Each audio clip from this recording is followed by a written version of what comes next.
And this is the case with all of the sacraments, even the Eucharist.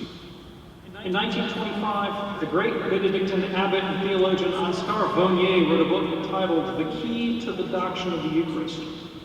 And what do you think he said was the key? He said the key is to remember that the Eucharist is a sacrament.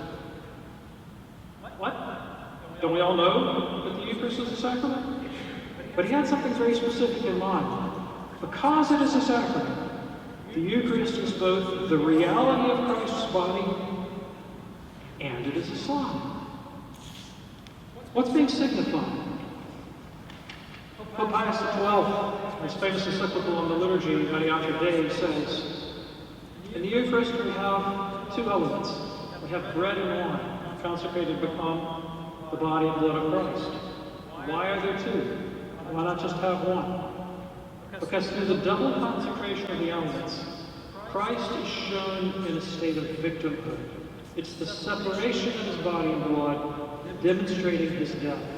This is why we say in the liturgy that the Eucharist is the memorial of Christ's death and resurrection. And so, what we find in all of the sacraments is that Jesus shows us, he demonstrates, he ritualizes for us that thing that he wants us to do. He wants us to seek reconciliation, so he presents it to us in the sacrament of reconciliation. But the real heart of the Christian faith, St. Paul says, is to offer your bodies in living sacrifices. This is your spiritual act of worship.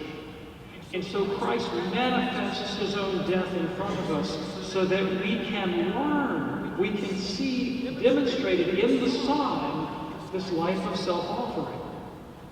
The Second Vatican Council said, the people of God should be instructed by God's word, nourished at the table of the Lord's body, give thanks to God by offering the Immaculate Victim, not only through the hands of the priest, but also with him. And they should learn also to offer themselves through Christ the Mediator. Then they can be drawn day by day into an ever more perfect union with God and with each other, so that finally God may be all in all. And this is how the Mass is the source and the summit of the Christian life. Because it is in the Mass that we learn and that we habituate ourselves to making this interior offering that is by far the most important part of Christian life.